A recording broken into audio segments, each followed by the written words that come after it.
안녕하세요. 저는 평생 자식 잘 되는 것 하나 기쁨으로 알고 살아온 60대 후반의 여성입니다. 살다 보면 차마 입에 담기 어려운 일도 한 번쯤은 겪는 게 인생이라지만 몇 년 전 저에게 닥친 일은 꿈에도 그려본 적 없는 기막힌 일이었습니다. 어느 누구에게도 함부로 털어놓지 못하고 가슴속에 묻어두던 사연을 이제와 꺼내놓는 건 저처럼 사람을 너무 쉽게 믿는 분들에게 경각심을 드리고 싶다는 생각 때문입니다. 그 이야기를 하려면 먼저 제 하나뿐인 아들에 관한 얘기부터 시작해야 할 것 같네요. 아들은 어려서부터 정이 많은 아이였어요. 그래서 쉰도 되기 전에 간암으로 일찍 세상을 떠난 남편을 대신해 저의 든든한 버팀목이 되어줬죠. 그런 아들이 마흔을 바라보도록 결혼 얘기가 없어 속을 태우던 차에 초등학교 동창이라는 아이를 데려왔을 때 저는 겨우 마음을 놓을 수 있었습니다. 아들이 혼자 늙어가는 걸 보지 않아도 된다는 사실에 하늘이 돕는다는 생각까지 하게 됐죠.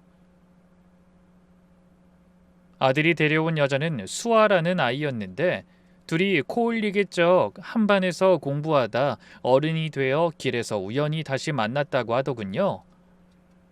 그 인연을 친구처럼 10년이나 이어오다 마침내 부부의 연을 맺기로 한 모양이었어요. 긴 세월 서로의 곁을 지키며 좋은 관계를 유지했다고 하니 그만한 천생연분도 없을 것 같더라고요. 예비 며느리는 참한 아이였습니다. 처음 인사를 왔을 때도 두 손을 가지런히 모으고 허리를 깊이 숙여 인사하는 모양새가 어찌나 단정해 보였는지 모릅니다. 말수는 적어도 눈웃음이 고와서 저는 첫눈에 그 아이가 마음에 들었죠. 그런데 수아에게는 가슴 아픈 사연이 있었습니다. 바로 20살 무렵 사고로 양친을 한꺼번에 잃었다는 사실이었죠. 첫 인사 온 날 저녁상을 물리고 과일을 먹다가 수아가 조심스레 먼저 이런 말을 털어놨습니다. 어머니, 저희 부모님은 제가 20살 되던 해 돌아가셨어요. 두 분이 한꺼번에 지인 결혼식에 다녀오시다 눈길에 사고가 나는 바람에. 저는 처음 듣는 얘기에 깜짝 놀라 과일을 먹던 손을 내려놓고 가만히 예비 며느리를 바라봤습니다. 꽃다운 나이에 부모를 한꺼번에 잃은 아이가 얼마나 힘들게 버텨왔을지 생각하니 괜히 코끝이 찡해지더라고요. 그래서 저는 가만히 아이의 손을 잡아주며 말했습니다. 아유, 저런 얼마나 힘들었을까. 그 모진 세월을 어떻게 견뎠니? 제 위로 2살 터울의 언니가 하나 있어요. 지금 초등학교 선생님으로 일하고 있는데 언니가 아니었으면 전 진작에 무너졌을 거예요. 수아는 언니 이야기를 하다 말고 눈가가 촉촉해졌습니다. 부모님을 대신해 동생을 챙기느라 제 한 몸 돌보지 못하고 살아온 사람이라더군요. 그런 어려운 환경에서도 공부를 포기하지 않고 대학을 졸업해 초등학교 선생님이 됐다는 말에 저는 얼굴도 보지 못한 예비 사돈 처녀가 참 대견하다는 생각이 들었습니다. 아이들을 가르치는 사람이라면 심성이 오죽 바르겠어? 동생도 그만큼 올바르게 가르쳤겠지. 부모님이 일찍 돌아가셨다고 해서 걱정했는데 그런 언니가 있다면 안심해도 되겠어. 몇 달 후 결혼식을 치르고 나서 저는 며느리만 식구로 들인 게 아니라 그 언니까지 한 식구로 품자고 마음먹었습니다. 부모 일찍 잃고 살아온 자매가 얼마나 외로울까 싶어 명절이면 사돈 처녀까지 불러들였죠. 아이 사돈, 혼자 명절에 뭐하고 있어요? 괜히 외롭게 있지 말고 애들이랑 우리 집으로 와요. 같이 떡국 먹읍시다. 처음에는 사양하던 사돈도 제 성화에 못 이겨 머쓱한 표정으로 집으로 왔습니다. 차례 음식을 함께 만들고 둘러앉아 밥을 먹고 돌아갈 때면 저는 갈비며 전이며 나물이며 손에 다 들 수 없을 만큼 바리바리 싸들려 보냈어요. 그러면 사돈 처녀는 미안한 표정으로 어쩔 줄 몰라 했죠. 아이 사돈어른, 이렇게까지 안 해주셔도 되는데. 아유 무슨 소리. 혼자 살수록 끼니를 잘 챙겨야 해요. 다 가져가서 냉장고에 넣어놨다가 데워 먹어요. 그리고 다음 명절에도 꼭 와요. 알았지? 그런 제 말에 사돈처녀가 눈시울을 붉히며 손을 꼭 잡고 인사하더군요. 사돈어른 덕분에 외롭지 않은 명절 보냈어요. 친정엄마가 살아 돌아오신 기분이네요. 수아가 사돈어른 같은 분 며느리가 됐다는 게 얼마나 감사한지 몰라요. 그 말이 어찌나 흐뭇하던지 딸 없이 아들만 키운 제가 늙음하게 딸 둘을 한꺼번에 얻은 기분이었습니다. 동네 사람들한테도 자랑했죠.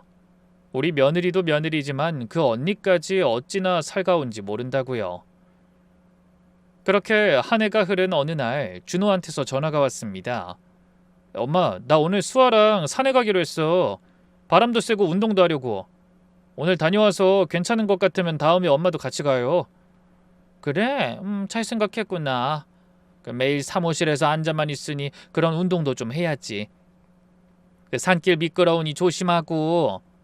하지만 저는 그게 멀쩡한 자식과의 마지막 통화가 될 줄은 미처 몰랐습니다. 해가 뉘엿뉘엿 기울 무렵 모르는 번호로 전화가 걸려왔더라고요. 별 생각 없이 받아보니 병원이었어요. 등산 간다던 아들이 산에서 굴러떨어져 응급실로 실려갔다는 전화였죠. 저는 전화기를 든 손을 부들부들 떨며 신발도 제대로 신지 못하고 뛰쳐나가 택시를 잡아탔습니다. 병원으로 향하는 그 시간이 얼마나 길게 느껴졌는지 몰라요. 병원에 도착해보니 아들은 이미 수술을 마치고 중환자실로 옮겨진 뒤였습니다. 머리를 크게 다쳐 의식이 없다는 말을 듣는데 눈앞이 캄캄해지는 기분이었어요. 저는 눈물을 펑펑 흘리며 의사를 붙잡고 매달리듯 물었습니다. 선생님, 우리 애 어떻게 되는 겁니까? 저 애 아직 한창 나이인데 설마 못 깨어나는 건 아니겠죠? 수술이 잘 되긴 했지만 솔직히 말씀드려서 희망적인 상황은 아닙니다. 워낙 출혈 부위가 넓어서 일단 고비를 넘겨봐야 할 것 같으니 기다려보시죠. 그런 부정적인 말만 되풀이해 저를 절망에 빠뜨렸습니다. 유리병 너머로 보이는 아들은 온몸에 기계에 연결된 줄을 주렁주렁 매단 채 눈을 감고 누워 있었어요. 그 모습을 보다 저는 그만 자리에 풀썩 주저앉고 말았습니다. 며느리도 제정신이 아니긴 마찬가지였어요. 넋이 나간 사람처럼 울기만 할 뿐 말도 제대로 잇지 못했죠. 그래서 저한테 아들의 부상을 알리는 전화도 며느리 대신 간호사가 걸어준 모양이더라고요. 수아는 숨 넘어갈 듯이 울다가 제 팔을 붙잡으며 중얼거렸습니다. 다 제 잘못이에요. 그이는 쉬고 싶다고 했는데 제가 같이 가자고 졸랐어요. 요즘 배가 나오는 것 같다고 운동 좀 해야 한다고 제가 그 사람을 억지로 데려갔어요. 다 저 때문이에요, 저. 그렇게 울부짖더니 그만 그 자리에서 까무러치고 말았죠. 저는 깜짝 놀라서 축 늘어진 며느리를 부축해 의자에 눕히고 차가워진 손발을 주물렀습니다. 아들도 차마 눈뜨고 볼 수 없을 지경인데 며느리까지 정신을 잃으니 덜컥 겁이 나더라고요. 결국 며느리도 의료진의 도움을 받아 응급실에서 링거를 맞으며 휴식을 취했지만 정신을 차리면 또 울다 기절하고 깨어나면 또 울기를 몇 번이나 반복했습니다.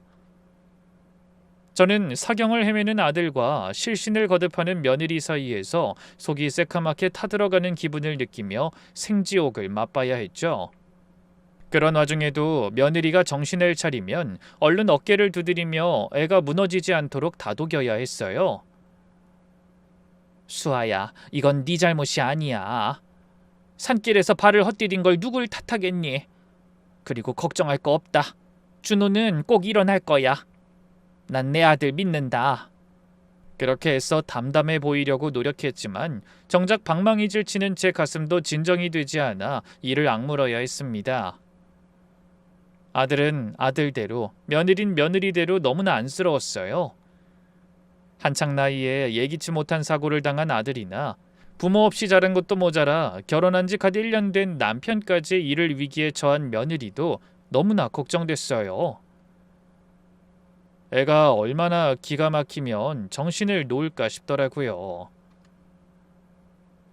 그렇게 피가 마르는 며칠이 지났습니다. 아들의 상태는 아직도 불안정하고 며느린 말을 잃은 채 그저 멍하니 유리문 안에서 치료받는 자기 남편에게만 시선이 고정돼 있었어요. 그러다 힘없이 일어난 며느리가 화장실에 다녀오겠다며 자리를 떴죠. 그런데 아무리 기다려도 애가 돌아오질 않았어요. 평소 같으면 그냥 배가 아픈가 보다 하고 넘어갈 수도 있었지만 그땐 상황이 달랐습니다. 며느리가 또 화장실 안에서 정신을 잃고 쓰러진 건 아닐까 덜컥 겁이 난 거죠. 그래서 저는 혹시나 하는 마음으로 며느리를 찾기 위해 황급히 화장실로 달려갔습니다. 그런데 곧 화장실 문을 열려던 제 손이 우뚝 멈춰서 버렸어요. 화장실 안에서 너무나 멀쩡한 며느리의 목소리가 새어나오고 있었기 때문입니다. 조금 전까지 넋을 놓고 울던 사람이라고는 믿기지 않는 또렷하고 분명한 목소리였죠. 더구나 오가는 대화 역시 심상치 않았습니다. 그래, 난 살짝 밀었는데 지 혼자 구른 거라니까. 괜찮아.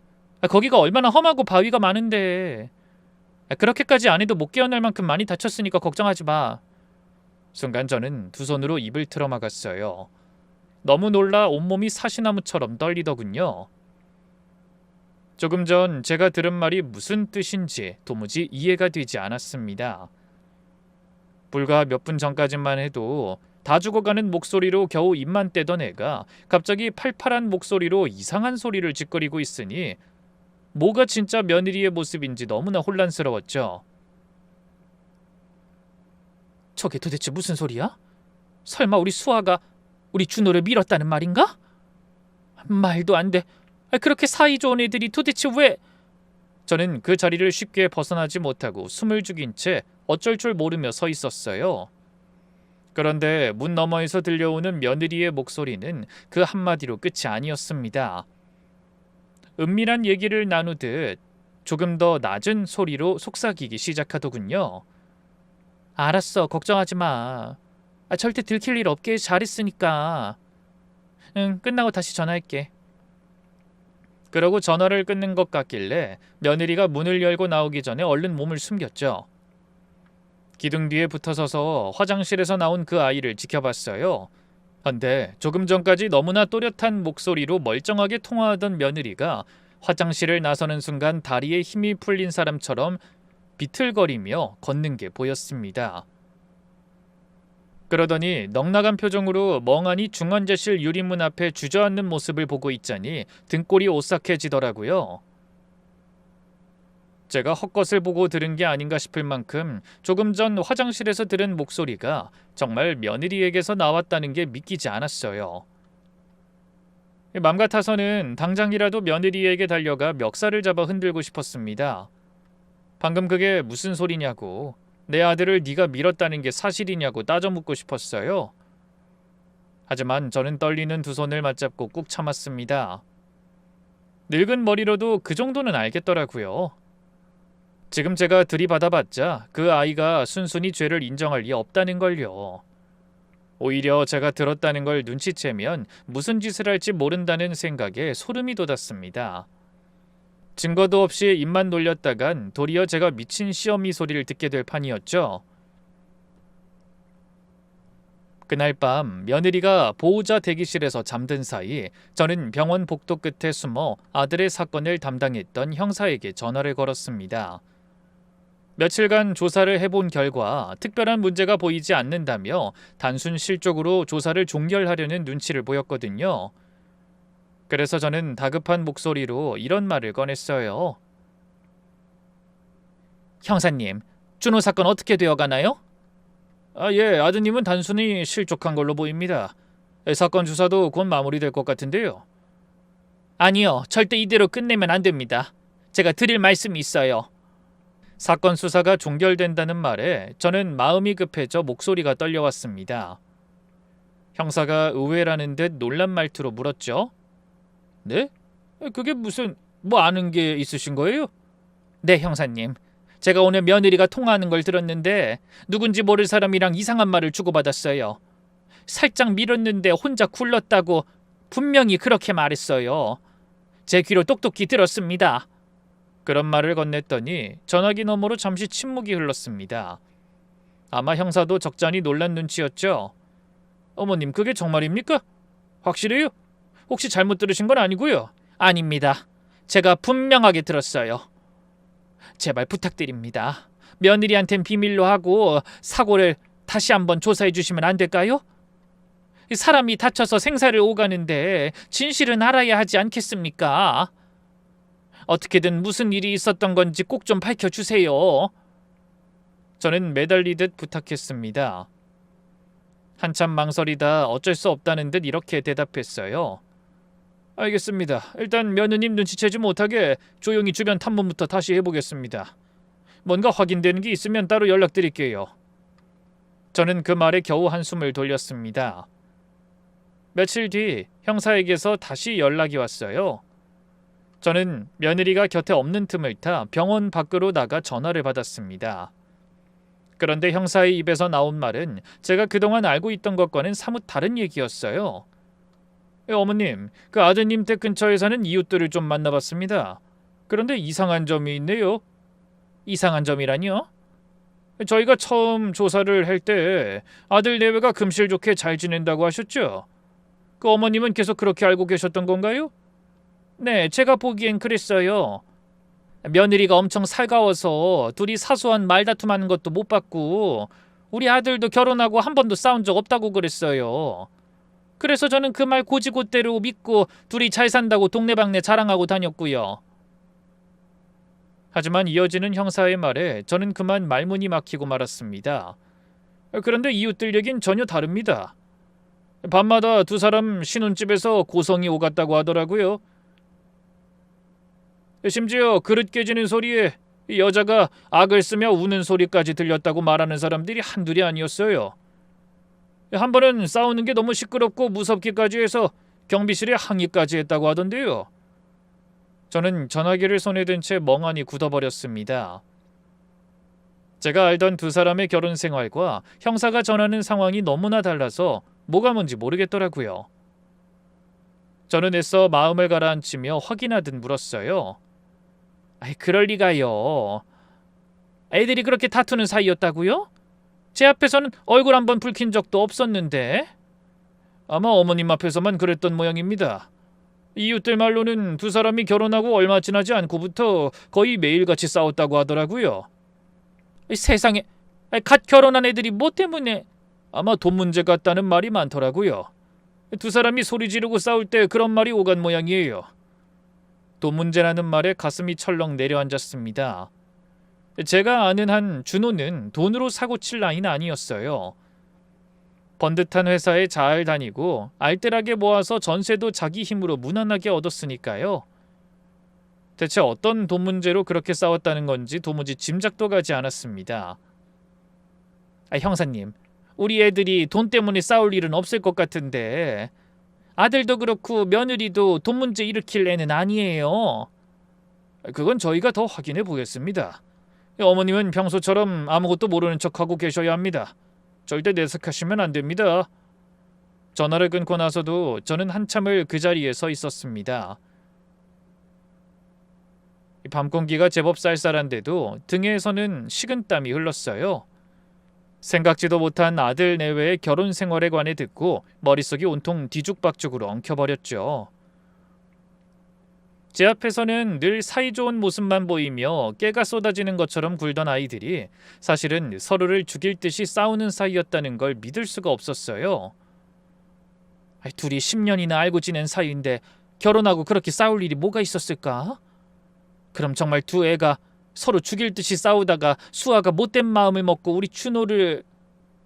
거기까지 생각하던 저는 숨이 막혀와 허공을 바라보며 깊은 한숨을 쉬었습니다.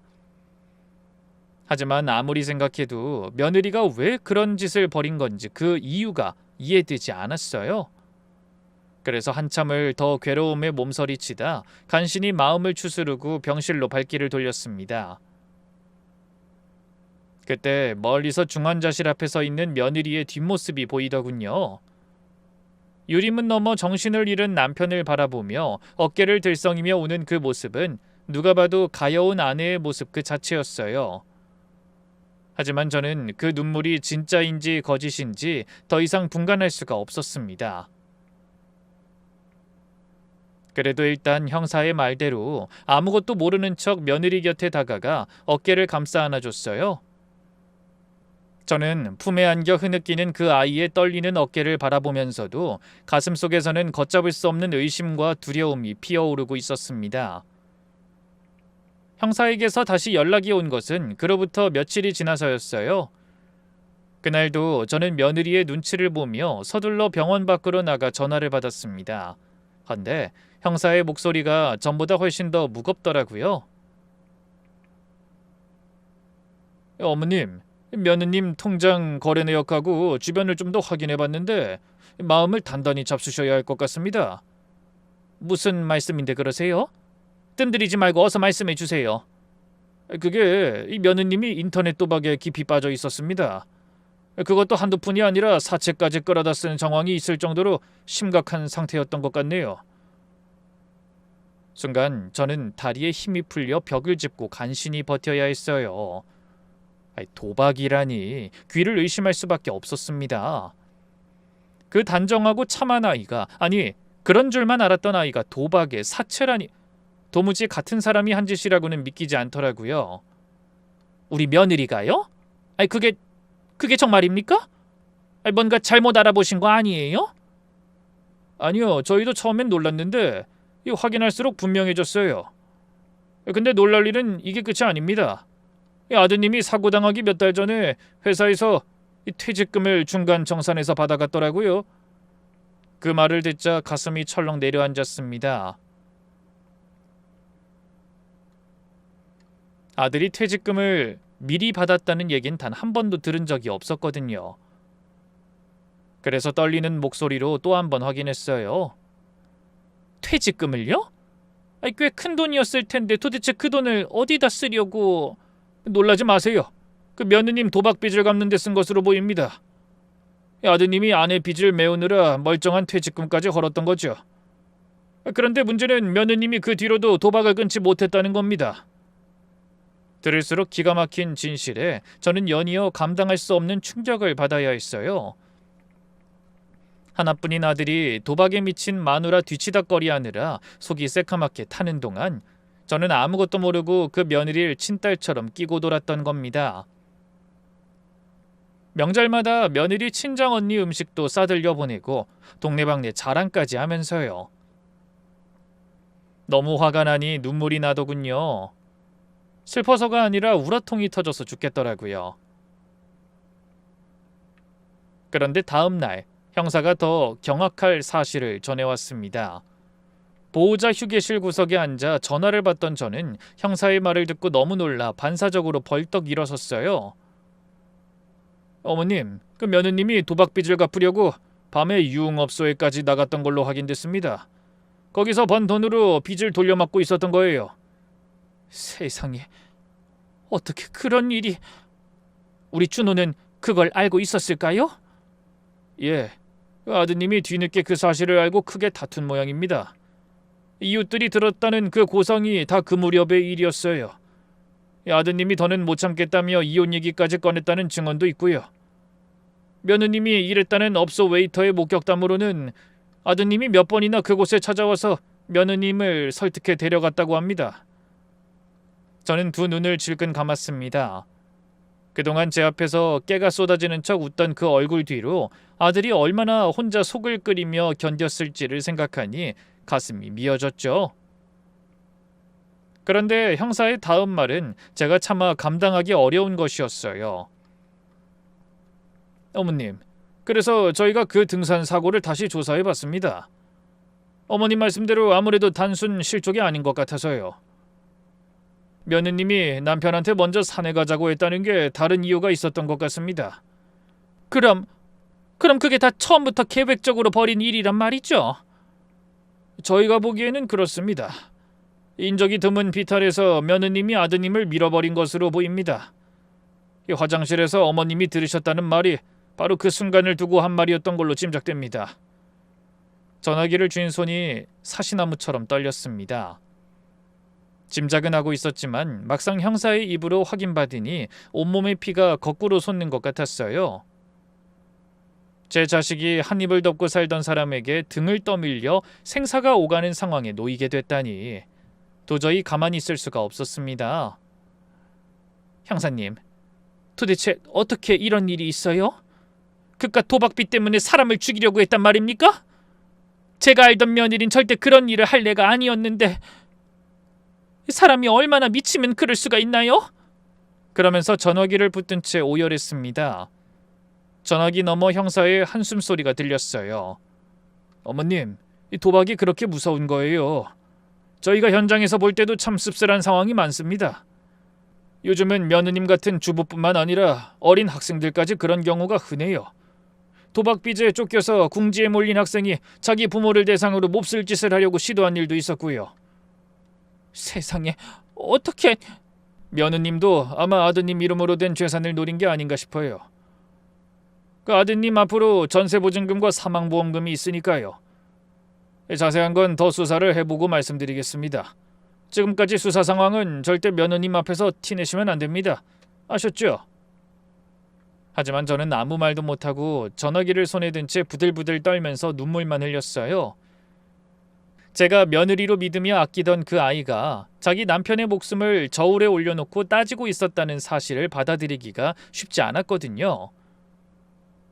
도대체 얼마나 정신이 나갔으면 이 신혼의 단꿈이 채 가시기도 전에 남편을 상대로 그런 일을 벌일 수가 있는지 사람의 탈을 쓰고 그럴 수는 없다는 생각만 들었죠. 그때 걱정스러운 형사의 목소리가 들려왔어요. 어머님 괜찮으십니까? 정신 차리셔야 합니다. 아직 끝이 아니에요. 끝이 아니라는 그 말이 너무나 무섭게 들리더군요. 그게 무슨 말씀이세요? 이보다 더한 게 또 있다는 거예요? 며느님의 통화와 문자 내역을 확인해보니 아드님의 사고 전으로 자주 연락한 사람이 있었습니다. 화장실에서 통화하던 그 상대도 그 사람인 것 같고요. 지금 그 인물이 누군지 확인하는 중입니다. 어쩌면 공범의 존재가 있을지 모른다는 생각이 들어서요. 상대가 밝혀지는 대로 다시 연락드리겠습니다. 저는 며느리의 통화 장면을 머릿속으로 그리며 상대가 누구일지 생각해봤지만 도무지 떠오르는 사람이 없었습니다. 혹시 며느리에게 도박 문제 말고 남자 문제까지 있는 게 아닐까 하는 불안함이 덮쳐오더군요. 혹시 수아가 도박만 한 것도 모자라 남자 문제까지 있었던 건 아니겠지? 다른 남자랑 짜고 우리 춘호를... 그 생각을 떠올리는 것만으로도 숨이 막히는 기분이 들어 미칠 것 같았습니다. 전화를 끄는 저는 분노로 떨리는 마음을 진정시키며 병실로 돌아가기 위해 벽을 짚고 있었어요. 멀리서 며느리가 유리문 너머 자기 남편을 바라보며 손수건으로 눈가를 찍어내고 있는 모습이 보이더군요. 저도 모르게 주먹을 꽉 쥐며 그 모습을 바라보다 그대로 가슴을 쳤습니다. 그 가녀린 어깨로 어떻게 퇴직금까지 헐어가며 도박빚을 갚아주고 마누라의 허물을 다 덮어준 남편에게 해코지 했는지 도무지 믿어지지가 않더라고요. 하지만 저는 형사의 당부대로 모든 사건의 진실이 밝혀질 때까지 아무것도 모르는 얼굴로 그 아이 곁에 다가가야 했습니다. 저는 이를 악물고 손등으로 눈물을 닦으며 며느리를 향해 말했어요. 수아야, 너 뭐라도 좀 먹어야지. 이러다 너 또 쓰러질라. 아니에요, 어머니. 준호 씨가 이러고 있는데 제가 어떻게 밥을 먹어요. 어머니 또 울고 오셨어요? 정말 죄송해요. 다 제 탓인 것만 같아서. 그러더니 또 세상 불쌍한 척 눈물 닦아내는 신용을 했습니다. 그 모습을 지켜보는 저는 속이 뒤집히는 걸 간신히 참으며 고개를 돌렸어요. 버릇처럼 내뱉는 죄송하다는 그 말이 어찌나 뻔뻔하게 들리는지 속으로는 치가 떨렸지만 겉으론 며느리의 등을 쓸어주며 아무것도 모르는 척 연기하느라 힘들었죠. 그 사이에 제발 며느리의 뒤에 누가 있는지, 정말 남자와 손을 잡고 제 아들을 해코지하려 한 건지 모든 게 전부 밝혀지길 빌고 또 빌었습니다. 그날 이후로 저는 아들의 중환자실 앞을 한시도 비우지 못했어요. 며느리의 끔찍한 정체를 알고 나자 그 아이에게만 아들을 맡겨두고 자리를 뜰 수가 없더라고요. 막말로 제 아들의 목숨을 노리고 그런 무서운 짓까지 벌인 애라면 만에 하나 아들의 상태가 좋아지는 상황이 오면 또 무슨 짓을 할지 모른다는 섬뜩한 생각이 들었기 때문이죠. 그렇게 또 하루가 지났어요. 저는 평소처럼 며느리의 눈치를 살피며 아들의 곁을 지키고 있었습니다. 헌데 갑자기 병원 복도가 소란스러운 것 같아 고개를 들어보니 사복을 입은 젊은 남자 한 명이 제복 입은 경찰관 2명을 대동하고 굳은 표정으로 곧장 저희가 서 있는 쪽으로 걸어오고 있었어요. 그 모습을 보자 저는 가슴이 철렁 내려앉았습니다. 아들의 일로 경찰이 나온 게 틀림없다는 생각이 들었죠. 아니나 다를까 경찰이 며느리 앞에 서더니 무표정한 얼굴로 물었어요.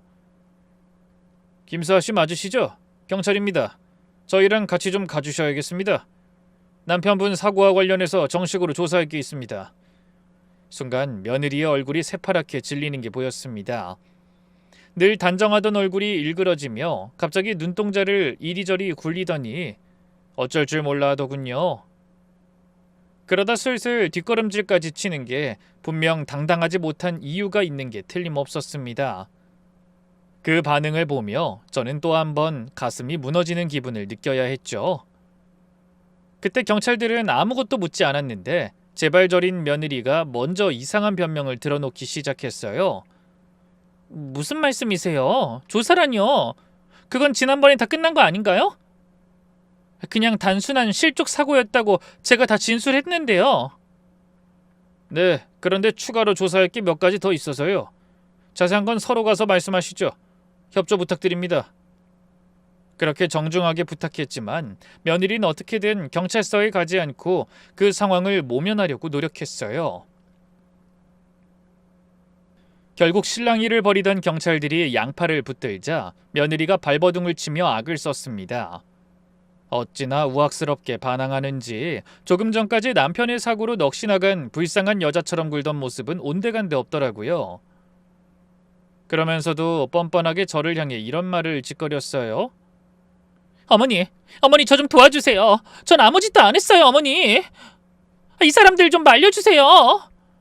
그런 절박한 눈빛으로 바라보는 며느리를 향해 저는 무덤덤하게 답했습니다.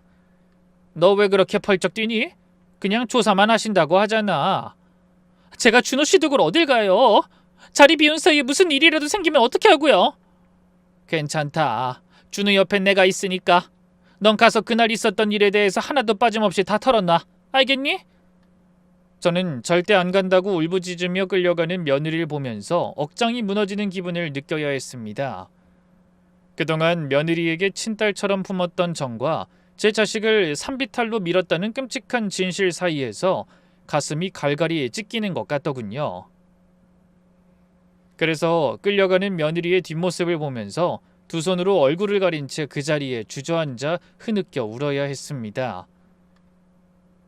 수아야, 어쩌다가 네가 어쩌다 이런 일을 벌인 거니? 도대체 왜 그렇게까지? 저는 며느리가 경찰들에게 끌려가고 텅 빈 복도에 홀로 남아 그렇게 한참을 울고 있었습니다. 그때 병실 쪽에서 갑자기 다급한 움직임이 느껴지고 사람들이 외치는 소리가 들렸어요. 보호자님 어서 와보세요. 환자분이 눈을 떴어요. 저는 화들짝 놀라 눈물로 범벅이 된 채 비틀거리며 병실로 내달렸습니다. 정말이었어요. 사고 후 긴 시간을 눈 한 번 깜빡이지 못하던 제 아들이 가느다랗게 눈을 뜨고 절 바라보고 있었습니다. 저는 아들의 손을 부여잡고 통곡했어요. 준호야, 엄마야. 엄마 보이니?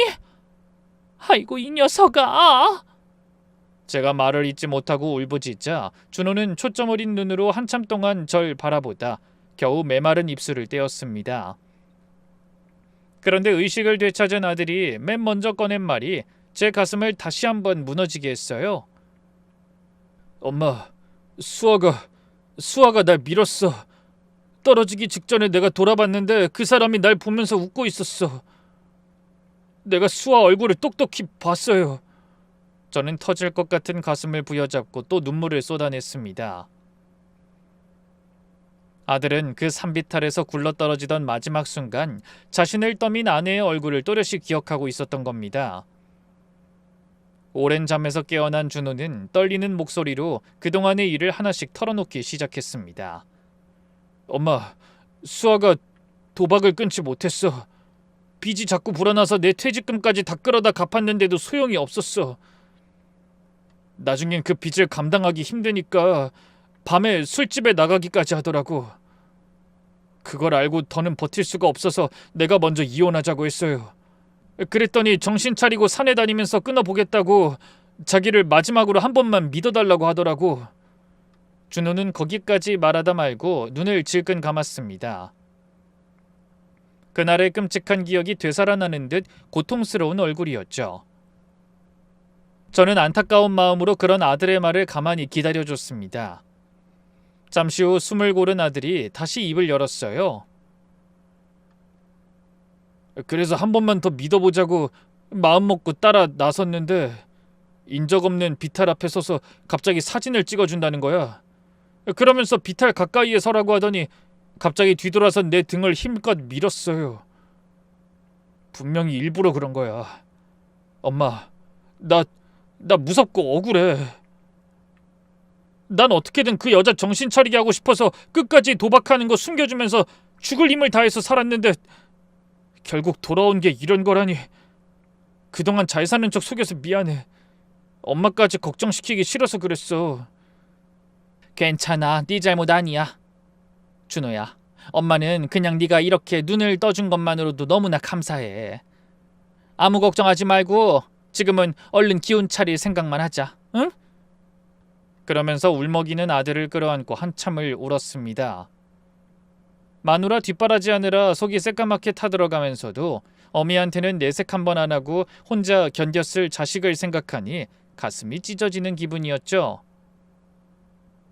저는 곧장 정신을 차리고 형사에게 준호가 깨어나 모든 걸 증언했다는 사실을 알렸습니다. 다음 날 준호의 상태가 안정적으로 유지되는 걸 확인한 저는 무거운 마음을 안고 경찰서로 향했어요. 헌데 그곳에서 제가 차마 짐작도 못한 엄청난 사실이 기다리고 있더군요. 형사가 저를 향해 전혀 예상하지 못한 말을 털어놨거든요. 어머님, 그 며느님이 사고 전으로 가장 자주 연락한 사람이 공범이자 이번 사건의 배우였습니다. 저는 침을 꿀꺽 삼키며 물었어요. 그게 정말인가요? 그 사람이 누군가요? 혹시 유흥업소에서 만난 남자인가요? 그 남자랑 우리의 재산을 노리고... 아니요, 어머님. 마음 단단히 잡수셔야 합니다. 화장실에서 통화하던 상대요. 그 사람이 이번 사건에 공모하고 며느님을 부추겨 사건이 일어나게 했어요. 그 상대가 바로 며느님의 친언니 김수경이었습니다. 순간 저는 귀를 의심했습니다. 뭐라고요? 아니 그게 무슨... 아니 사돈 처녀가 왜... 형사님, 그럴 리가 없어요. 그 사람은 멀쩡히 애들 가르치는 초등학교 선생이에요. 그런 짓을 할 사람이 아니라고요. 저는 형사의 말을 믿을 수가 없어 입술을 깨물며 고개를 저었습니다. 명절에 제가 차려준 밥상 앞에 앉아 돌아가신 친어머니 같다며 웃던 그 사돈 처녀가 동생을 부추겨 그런 짓을 저지르게 했다는 게 도무지 믿기지가 않더라고요. 그런 제 반응을 보고 경찰이 어두운 얼굴로 한숨을 쉬며 말했어요. 믿기 어려우시겠지만 사실입니다. 두 사람이 공모해서 이번 일을 저지른 거예요. 사돈 처녀가 정말 이 일에 끼어 있다는 말씀입니까? 아니요, 그냥 끼어 있는 정도가 아닙니다. 어떻게 보면 이 모든 일을 일으킨 장본인이 바로 며느님의 언니라고 해도 아주 틀린 말이 아니에요. 인터넷 도박에 먼저 손을 댄 게 바로 언니였거든요. 네? 그게 정말이에요? 그렇습니다. 먼저 도박에 빠진 언니가 동생인 며느님한테 재미삼아 해보라며 도박을 권한 거예요. 들어보니 그때 그 도박 사이트에서 지인을 추천해주면 현금으로 도박 자금을 지원해주는 이벤트를 했더라고요. 그렇게 자매가 도박에 발을 들였는데 처음에 재미로 시작했던 그 일이 점점 커진 거죠. 사채까지 손을 대고 근데 언니는 초등학교 선생님이니 직접 험한 일을 할 수가 없었던 거예요. 그래서 동생을 유흥업소에서 일하게 부추겼다고 하더군요. 생각지도 못한 경찰의 말에 저는 머리를 한 대 얻어맞은 것 같았습니다. 제가 그렇게 믿었던 사돈처녀가 하나뿐인 동생을 도박에 끌어들인 것도 모자라 술집에서 일하게 부추겼다니 머릿속이 빙빙 도는 기분이 들더라고요. 부모 없이 자란 게 안쓰러워 며느리를 친딸처럼 거두고 그 언니까지 집으로 불러 밥을 먹이고 음식을 싸보냈던 기억이 떠올랐죠. 제가 아는 그 살가운 자매의 얼굴 뒤에 전혀 다른 얼굴이 숨어 있었다는 사실이 놀랍다 못해 무서울 지경이었어요. 하지만 경찰의 말은 거기서 끝이 아니었습니다. 아직 놀라시긴 이릅니다. 사고 전날 두 사람이 주고받은 문자를 보면 언니가 동생한테 어떻게 해야 실족처럼 보이는지까지 일러줬더라고요. 한마디로 처음부터 이 모든 일을 설계한 게 바로 언니였습니다. 저는 맥이 풀려 한동안 말을 잇지 못했어요. 교단에서 아이들에게 바르게 살라고 가르쳤을 그 여자가 뒤에서는 자기 동생을 꼬드겨 그 남편을 해코지할 계획을 짜고 있었다니. 이 세상에 믿을 사람 없고 사람만큼 무서운 게 없다는 말이 무슨 뜻인지 저는 그때 뼈저리게 느꼈습니다. 그날 경찰은 저에게 조사받고 있는 며느리와 그 언니를 직접 마주할 수 있는 기회를 줬어요. 제 앞에 선 두 사람은 약속이라도 한 듯 끝까지 필사적으로 모든 잘못을 부인했습니다. 어머니, 저 정말 그런 적 없어요. 이건 다 말도 안 되는 오해라고요. 정말 그냥 단순한 사고였다니까요. 준호 씨가 경치 좋다고 산비탈로 올라서다가 미끄러지면서 떨어진 거라고 몇 번이나 말씀드렸잖아요. 다른 사람은 몰라도 어머니는 저 믿어주셔야 해요. 준호 씨가 이 사실을 알면 얼마나 속상해하겠어요. 며느리가 뻔뻔한 얼굴로 악을 쓰자 옆에 있던 그 언니까지 거들고 나서더군요. 사돈어른, 경찰들 말에 휘둘리시면 안 돼요. 저 사람들이 도대체 무슨 근거로 불쌍한 제 동생을 범죄자로 모는진 모르겠네요. 거기다 저까지 엮어서 참 어이가 없어서 말도 안 나와요. 저 이번 일 그냥 못 넘어가요. 명예훼손으로 싹 다 고소할 거라고요. 사돈처녀는 모든 게 밝혀진 뒤에도 반성하긴커녕 뻔뻔하게 억울하다며 목소리를 높였어요. 명절에 제 손을 붙들고 고맙다며 눈물 짓던 사람과 같은 사람이라고는 믿기지 않을 정도로 뻔뻔한 모습이었습니다. 그때 자기 언니의 말을 듣고 있던 며느리도 기세등등하게 소리치더군요. 언니 말이 맞아요. 아무 증거도 없이 사람을 이렇게 끌고 와서 죄인 취급하는 경우가 어딨어요. 우리 언니 교사라고요, 교사. 사람을 골라가면서 누명을 씌워야지. 우리가 그랬다는 증거 있어요? 저는 치를 떨며 두 사람을 똑바로 바라봤습니다. 그리고 눈을 부릅뜨며 한자 한자 또박또박 말했죠. 증거? 증거가 왜 없어? 네가 아직 모르는 것 같은데 네가 해치고 싶어 했던 우리 준호가 드디어 깨어났다. 정신을 차리자마자 산에서 떨어지기 직전에 자기를 떠민 사람 얼굴을 똑똑히 봤다고 다 털어놨어. 네가 도박을 못 끊어 우리 준호 퇴직금까지 다 털어먹고도 모자라서 산에서 등을 떠밀었다는 것까지 전부 다 말했다고. 그 말이 떨어지는 순간 며느리의 얼굴에서 핏기가 싹 가시더니 악을 쓰던 입이 그대로 굳어버리더군요. 이 언니라는 인간도 흔들리는 눈빛으로 자기 동생만 쳐다보며 아무 말도 하지 못했어요.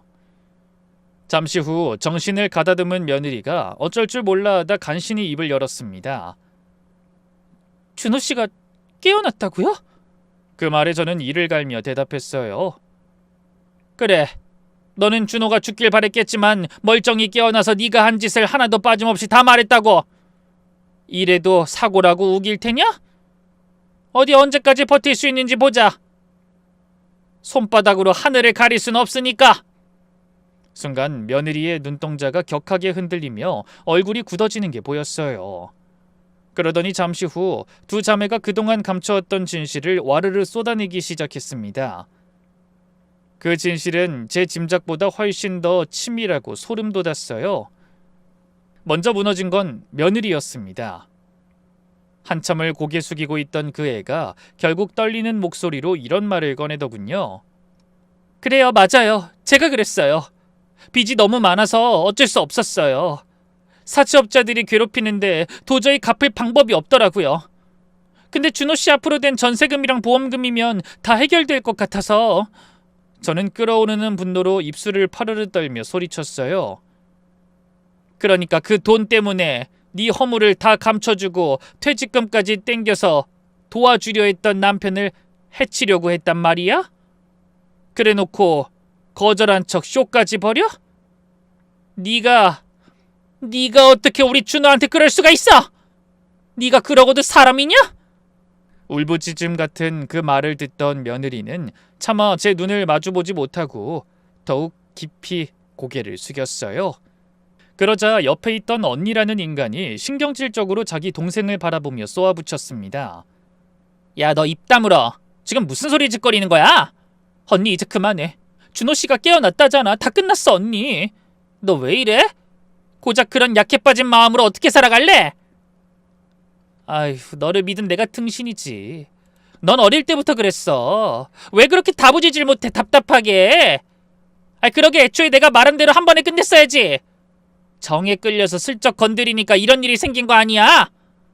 며느리가 무너지자 그 언니도 더는 버티지 못하겠는지 동생을 원망하며 자기가 한 무시무시한 말을 털어놨습니다.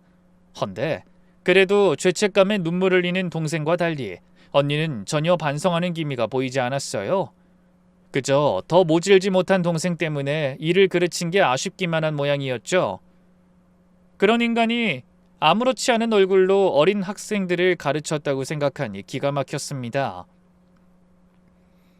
그날 형사의 추궁 앞에서 두 사람은 그동안 감춰온 일을 하나씩 털어놓기 시작했어요.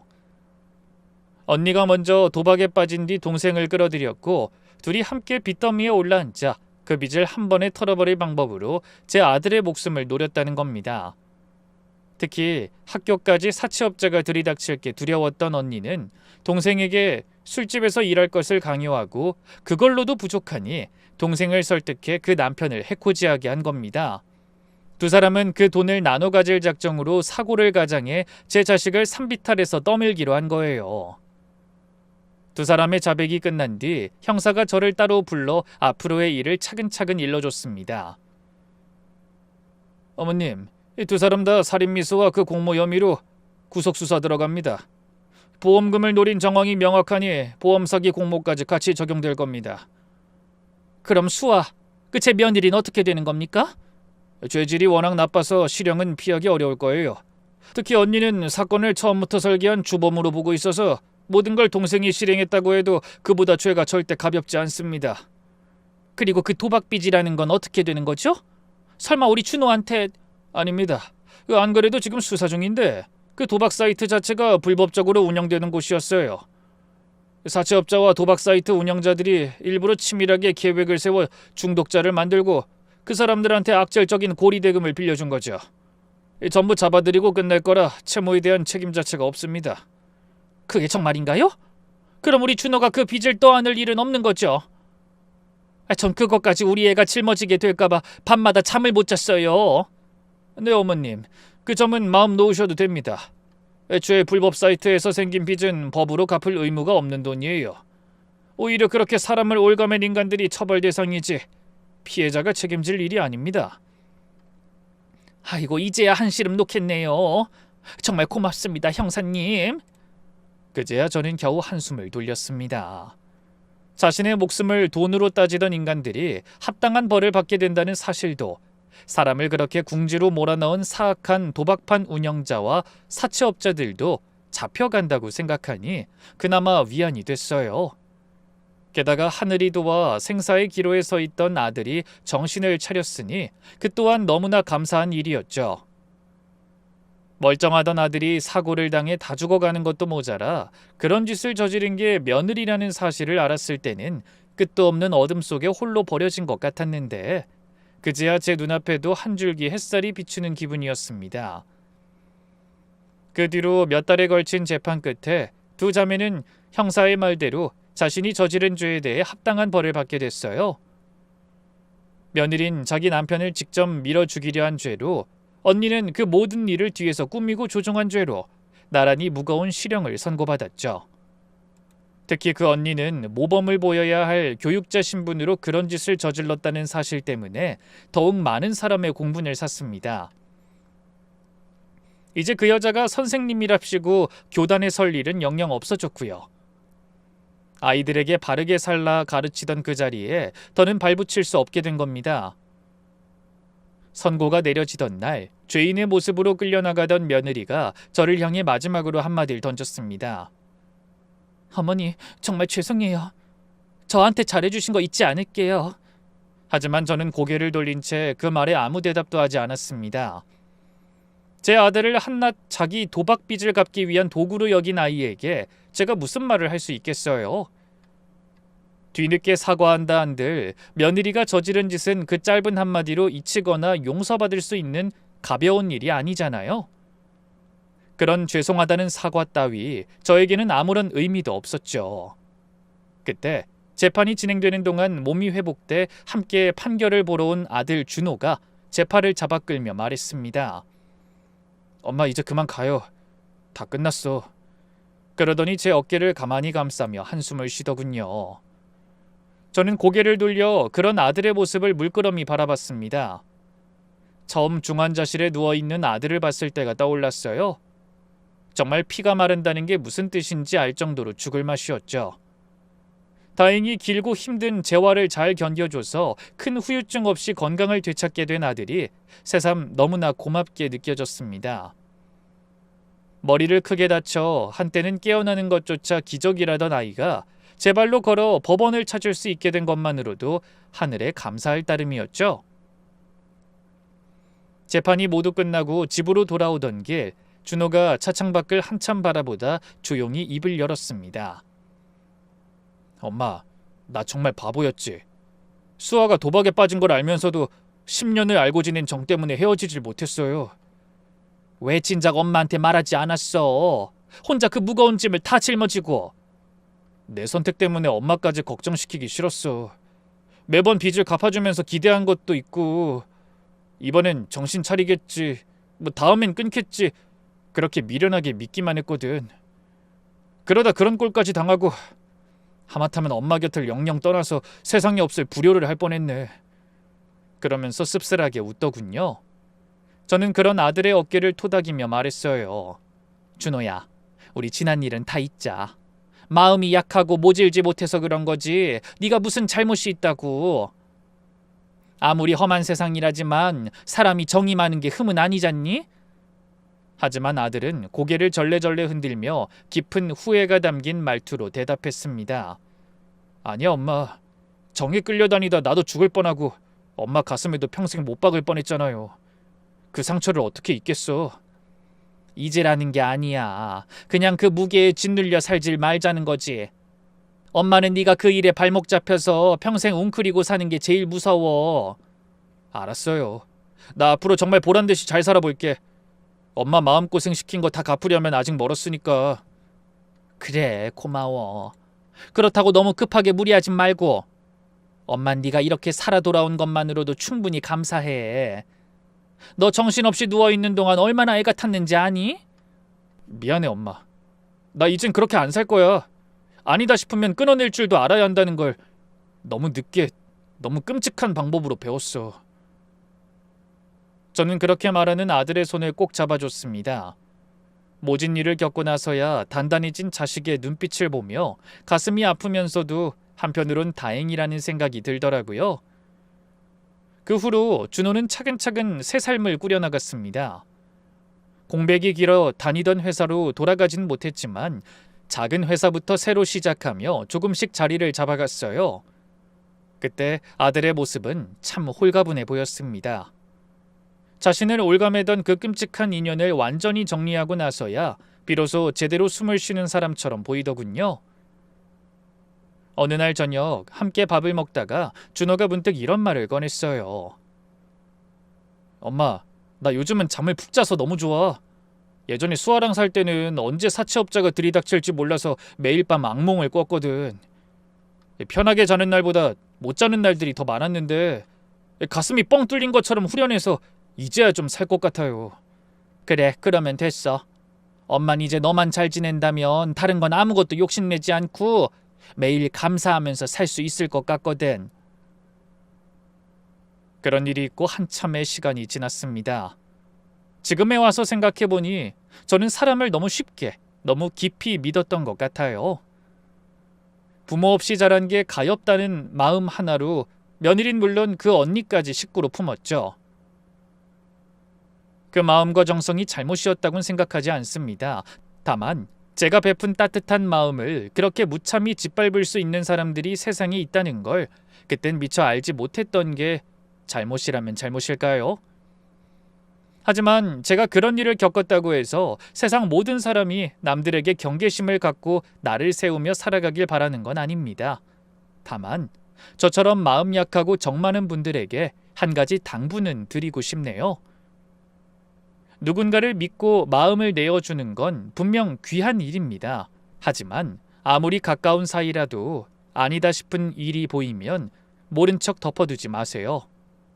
제 아들이 그랬듯 정에 이끌려 자꾸 눈을 감다 보면 그 정이 도리어 자신을 올가매는 올가미가 되어버릴 수도 있으니까요. 요즘 저는 아들과 함께 지난 상처를 극복하고 평온한 하루하루를 보내고 있습니다. 한바탕 모진 폭풍이 휩쓸고 지나갔지만 그래도 제 곁에 건강히 돌아와준 아들이 있어 저는 날마다 감사하는 마음으로 살아가고 있죠. 부디 이 사연을 듣는 여러분의 곁에도 끝까지 믿어도 좋을 진짜 인연만이 함께하길 진심으로 바랍니다. 그럼 보잘것없는 이야기에 귀 기울여 주신 모든 분의 행복을 기원하며 저는 이만 물러가겠습니다. 감사합니다.